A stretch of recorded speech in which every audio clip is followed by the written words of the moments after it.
In this episode of the Nurse Practitioner Podcast, Christian Ketel discusses suicide detection and treatment. Would you mind telling us about yourself and how you got involved in this type of work? Yeah. Taylor, thanks for having me on the podcast. First of all, I have been an all-around nurse for about the past 25 or 30 years and really served at all levels. And so started as a technician in a nursing home, fell in love with patient care and worked in hospitals as an acute care nurse and then an acute care nurse practitioner and adult nurse practitioner. During that time as a nurse practitioner, I was fortunate enough to be able to work and develop Vanderbilt University Medical Center's had a hand in developing their surgical weight loss program and their clinic structure, and really fell in love with the whole systems management in healthcare and the impact that you could have, and slowly transitioned from doing direct patient care in the hospital to taking on leadership positions. I would say how I got to where I am exactly right now would be, our topic is suicidality and primary care. From my background, you can see that I'm neither a psychiatric nurse practitioner nor a primary care nurse practitioner, and would not claim to be an expert in those fields. What I am an expert in through the work that I've done is in systems design, implementation, evaluation, and evaluation. So, that's where I'm at with my big picture life career. Where I am working right now with Vanderbilt is in the realm of the serving underserved and working with eliminating health disparities and inequities within the city of Nashville, and then reaching out to the Middle Tennessee area. And so with that, we've developed a program in our clinics. We currently have 2 clinics within our system that serve underserved individuals and families, and we offer primary care integrated with behavioral health care and social service care. And so we've been doing that for about the past 10 years, and we have had a significant impact on the population. So that's our background in a brief sentence. I'm sure we'll get into more of our history and some of the details. Great. And what caused you to focus on suicidality specifically?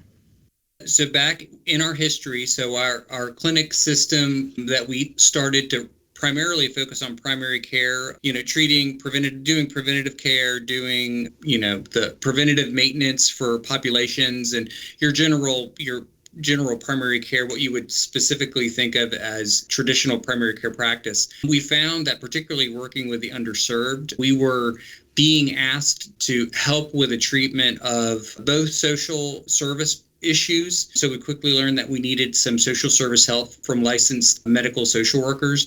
And then we also found that simply providing traditional primary care was not able to meet a lot of the behavioral health issues that folks were having in our community. So we looked into the literature and we found a great model called the collaborative care model out of the University of Washington. They're officially called the AIMS Center model. And we have been able to successfully use that model in a team-based care environment in order to expand our reach from just being able to provide traditional primary care medical issues into focusing more on low to moderate. And then as we get into more of the conversation of the work that we're doing into moderate to even severe psychiatric conditions such as suicidality and other major psychiatric conditions. It's not ideal, but we really found that we needed to do that because there was a growing decrease in the accessibility of psychiatric nurse practitioners, psychiatrists, psychologists within our community, that the needs of the population were just not being met. That necessity drove us to create a system within our primary care network and really think about how we treat our patients as entire medical, social, and psychiatric or mental health, pull all those together and be able to meet all of those aspects of the need. Because we found that with patients that we only focused on one or maybe 2 and not the whole package, that it would almost be like a 2-legged stool. We couldn't make changes in 2 of them in ignoring the other one. And so that's really what brought us to the point where we needed to focus on providing overall behavioral health care in the primary care setting, and then generally, and then specifically the work that we have done with suicidality. Great. And how did you and your team get started?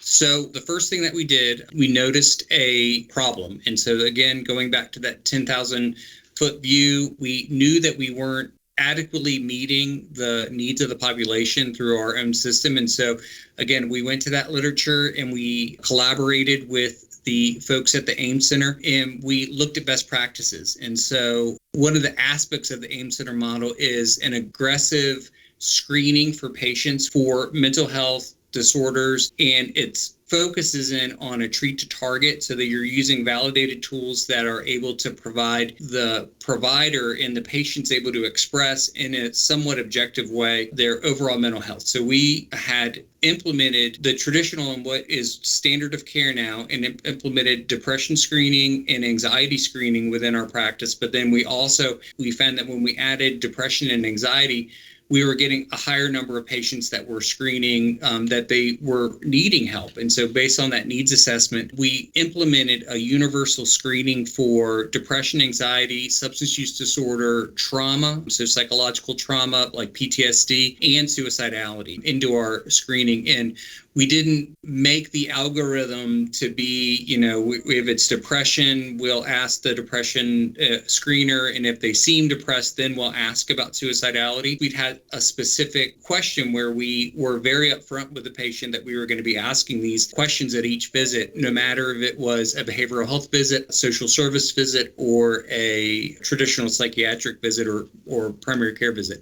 So with that, our goal was 100%. We can get into this a little bit more as we drill into the exact details of our experience with that. The first impression that we had was, number one, we knew that we were going to get depression and anxiety in levels. When you start asking, they'll start telling. What we were very surprised at the rate of suicidality within our primary care population when we started to ask. Specifically, those with that screening, the first thing, I'll be 100% honest, we had team meetings once a week, and my social workers and my team were coming to me and saying, why did you ever have us begin screening every single patient for suicidality? Because they're all saying yes, and we're having to deal with these patients that have suicidal ideations. And so that's, as a provider just working in acute care setting in hospital, that's the last thing that you want to hear when you see somebody. I can't speak for all providers, but me in particular, when you think that the direction of the patient is going is that they're having some sort of psychological crisis, you feel like you're not in your comfort zone. And so what we learned is that, we needed to make this in our primary care practice. When we ask these patients, we needed to bring a sense of comfort to the provider that they are confident and know what they're doing. And we went back to AIMS, our consultant for the collaborative care model, and we defined a second level of screening after that universal screening. So once someone is, we ask and say, hey, are you experiencing any suicidal ideations in a way that the patient can understand and answer? And when they say yes, to understand that it's no different than any other condition that they come in, and being able to ask that question, whether you didn't ask that question or not, they are that way when they're there. And so we found that we were able to use two sets of tools, or actually three sets of tools: the Columbia Suicide Severity Scale and the ASK questionnaire. For once someone says that they have suicidal ideations, we can actually break that down into a continuum of identifying whether they have passive suicidality, which means that they aren't actively looking for means to kill themselves, but they are having thoughts in their head that, that things like the world may be a better off place without me, or if I woke up tomorrow, wouldn't be any difference in the world. And those are all thoughts that are not good to have. They don't need to go see a crisis management person right away, but knowing that in a primary care setting sets us up to be successful providing them care on a wraparound basis for everything that they're doing. And so if that's the way that they feel, it's very difficult to have that patient think about other modalities in their care. So that those screeners then, on the other side of that continuum, a true crisis emergency would be active suicidality. They have thought of means, they have thought that they are ready to activate this desire within them to act on their suicidal ideations. And that's a very dangerous place. So within that range of patients, obviously, there's different modalities of care between your patients that have a mild ideation, and you can deal with them, on a one-to-one level in the primary care office, to all the way up to a true emergency where you need to activate EMS and you need to activate a much higher level of care.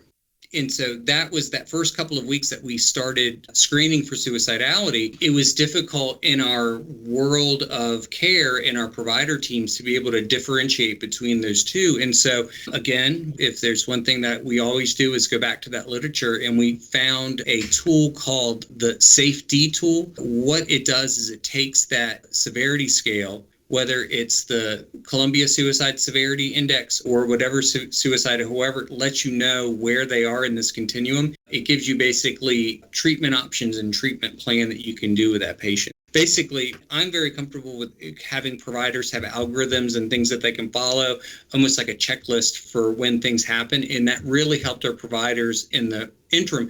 Now our providers go in, and it's just second nature for them to move through this process and help their patients. And they're not really getting over excited if someone is passive. They know what the processes are, and they're able to treat that patient. So that's a long answer to that question. We do have some evidence, if anyone's interested in learning more about that process, that I've written an article in the Nurse Practitioner that came out, I believe it was late last year or mid last year. So if you want to look into that, that goes into our entire process and some of the outcome data. Thank you for sharing those tools with us. Would you be able to delve into a little bit more on how you started and if you had any expectations as to what you were getting into? Yeah, that's a great question. I will say that we knew our expectations were, we thought that we were going to get 10% of what actually was in our population. So when we got started, going back to our, using the collaborative care model, and one of the parts of the collaborative care model in primary care and integrating behavioral health is gathering data and making sure that you have the data that you need to be able to treat the patient. And that was primarily based on the PHQ-9 and the GAD-7. Once we started asking about those two aspects of someone's mental health, it really broke open the other areas in which we needed to look at. For instance, for this specific topic, suicidality. Also, another one that we found is a large amount of PTSD within our population, and then also a large amount of substance use disorder. In our research that we're doing, we haven't looked at correlations and things like that. We were motivated to provide better care and services to our patients that we serve. So when you ask how we got started, it was an iterative process of really starting with primary care, incorporating social service care, looking at things like the social determinants of health of a patient, and then really were intentional about when we added our behavioral health integration and going back to using a well-established model to do this. And then, like you said, level setting our expectations. But I will say that suicidality screening in our population shook us off balance for a little while with the amount. So we looked at 2 years worth of patient data, and we had a little over 1,700 patients.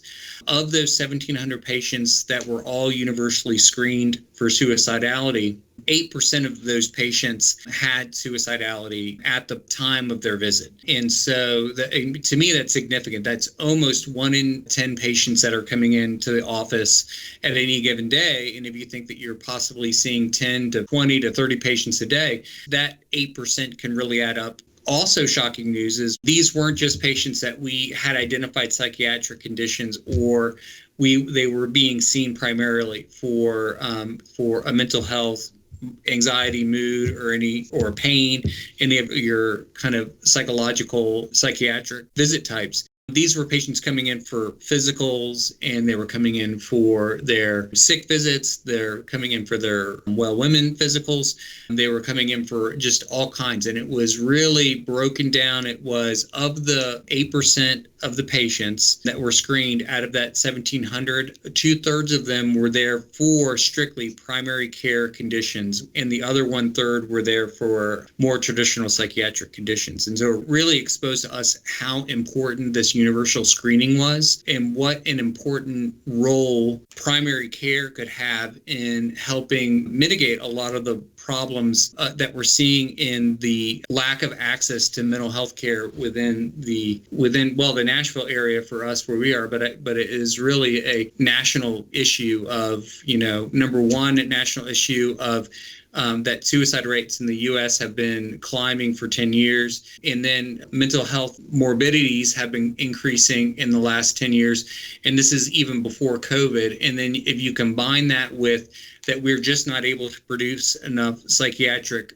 providers, I really think that the role of primary care to help be a solution to this problem, particularly for patients that are having mild to moderate mental health conditions. There's just a huge potential for them to do that through integrative collaborative care with integrating behavioral health and physical health, but also at minimum, just being able to identify your patients that are at risk and connecting them with outside resources.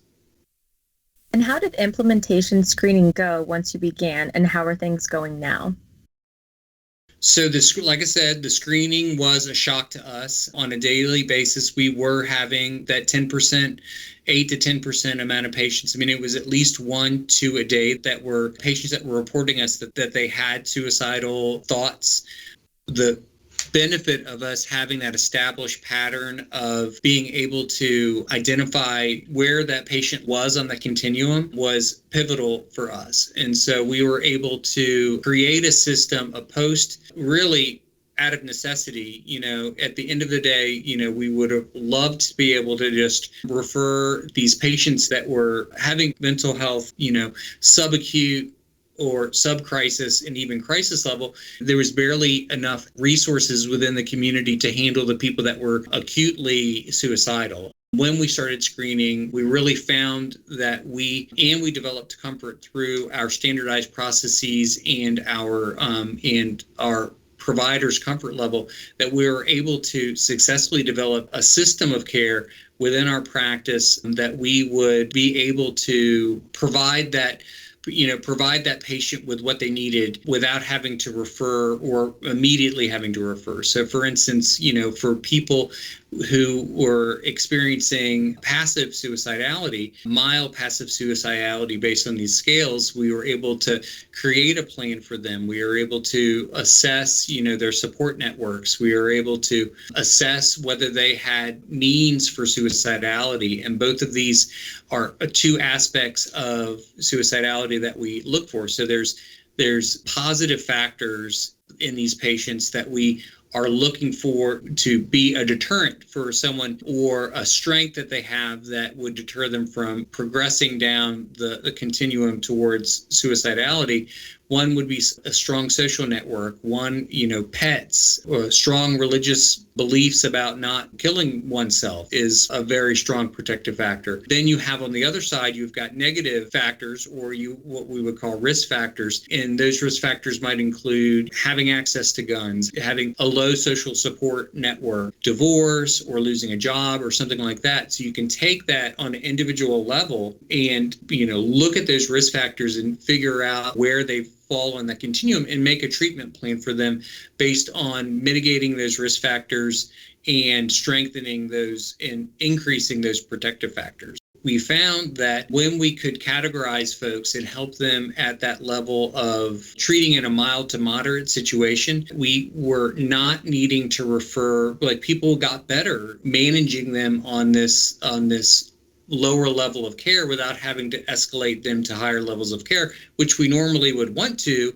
but we couldn't because there was no access. And so that helps us in a couple of ways. Number one, we are not overburdening, continuing to overburden the psychiatric providers that are just honestly trying to get out there and serve a demand for patients that just has skyrocketed over the last few years. So we have implemented this in 2 primary care clinics and have implemented this in our midwifery practices. And that's been a whole different kind of subset of patients that really the only thing that we've really had to adjust would be what screening tools that we use. And so, instead of using the PHQ-9, a lot of times we'll use the PHQ-9 and or the postpartum depression screeners that they have available to them. In our population, we really found that we had a large number of substance use disorder issues, in some of our other clinics that doesn't seem to be an issue. So we're adjusting how much and how often we ask that, with the basis of always universal screening at each visit, because of what we've learned that depression, anxiety, and suicidality. So our future, we've got some ideas that we want to do in the future with this program. So we've been, again, successful with implementing a suicidality detection and treatment and prevention program in our clinics, which are with our traditional brick and mortar clinics using telehealth and having people come in. Our next big phase is going to be, we're going to be working with a community partner that actually goes out with a large mobile bus and be able to apply these into more deeply medically underserved areas and also into our rural communities, which will be a new area for us to be able to, it's another opportunity for us to do a needs assessment and better understand a new population that we can use this in. From our data that we did a quality improvement data analysis over 2 years worth of data from 2018 through 2019, those 2 years worth of data. And again, we saw that through screening, we were able to, that we did have 8% of that population that was suicidal at the time of the visit. Of those patients, I think it was 167 or 169, of those 160, almost 170 patients, we only had to utilize the emergency management system 5 times. All the rest of those patients, we were able to, through a treatment plan and follow-up and working within our primary care integrated behavioral health scope, we were able to manage those patients. And with the patients that we were able to see, 75% of those patients had complete resolution of their suicidal ideations, and we're keeping track of them. And so the things that we do next are not let down on that tracking. So, we've worked with folks, we've built up their strengths, we've mitigated their risks, and now we're continuing to follow up with them so that we can monitor them, just like any other health condition that we might monitor in primary care. To close off today's episode, what advice would you give a practice wanting to start or take their program to the next level? And would you have done things differently if you could go back? Yeah, that's a great way to end this. And I'll start with things that I would do differently. Things I would do differently is not underestimate the amount of need in our communities for mental health services, particularly in light of COVID and the kind of societal stressors that we have. These issues aren't going to go away. And I think that putting our head in the sand as a profession and not really tackling hard the societal pain that we're experiencing right now on all levels is something that I will not personally do. And I really hope that the other thing that I would have done differently is preemptively better supported my staff and my clinicians as we were navigating these waters. I had an idea that there was going to be a large amount of mental health issues that we were going to need to tackle in a systematic way. We had been doing that, but suicidality really shook us for a loop. It's one thing to read articles about this. It's another thing to experience it in real life. And I would have taken more of a serious look at having had designed, or at least tried to design, processes before asking, and then had those processes in place for when we started getting positive responses. The next advice that I would give is we have too long in our healthcare profession moved down the path of separating mental health and physical health to be an aspect of where even our insurance companies take a different tact on. You have different insurance number for if you want to see a provider for mental health and if you want to see a provider for medical health. And I think that we've gone a long way down that road. And I think that programs like the collaborative care model, and I use that model a lot because it's the one that we decided to use, but there are many other great models of integrated care. And I think that if you're a primary care office or a primary care practice, I would strongly recommend that you start looking into those models and seriously consider working on some even small steps towards practice transformation, increase your team-based care, and then working with intentional ways to build up your ability to provide behavioral health care, simply because it's just knowing that patients are in need of it and that our colleagues in the behavioral health and psychiatry settings are doing their ultimate best and we just cannot produce enough of them to meet the demand. It's just at that point. I think the other advice that I would give is, again, to think of suicidality or behavioral health comorbidities as not creating a separate category, in a sense of looking at them as if, depression, I'm not comfortable with depression, so I'm not going to treat it, or I'm not going to do anxiety, or I'm not going to, I don't want to ask about the suicidality because it's uncomfortable for me. All of these conditions still fall into this continuum of mild to moderate, which is, in my mind, is very reasonable and safe to practice on a primary care level. If you're not working in an integrated care setting or haven't moved in that direction, the first thing I would do before universal screening would be to connect yourself with your state suicide prevention. There's a great website if you go to the CDC, or even just put in your state and suicide prevention network. Every one of these states has a great suicide protection. I would get integrated with that and get to know your representative really well in developing your colleagues in your other services within the community that can help. The analogy that I like to use is someone comes into your office and is in obvious distress from chest pain. You're not going to have any hesitancy to ask, are you having chest pain?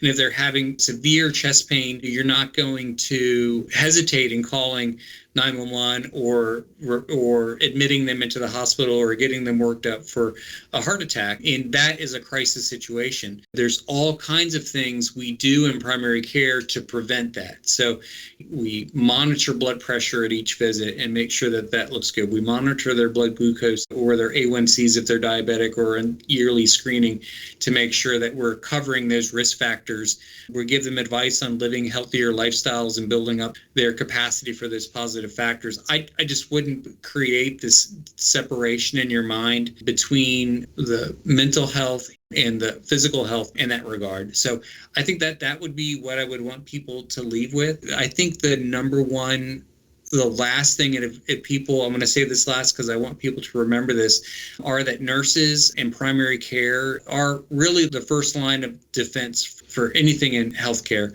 And I really think that is because primary care providers, nurse practitioners, physicians, anybody working in primary care, we're a trusted source of information. We're a trusted source of support. And I know for some of our patients that we see, sometimes we're that only source of support. And so I want people to leave here feeling empowered that they're doing a great job. They're getting a lot asked of them, but it's because I think that we can handle it.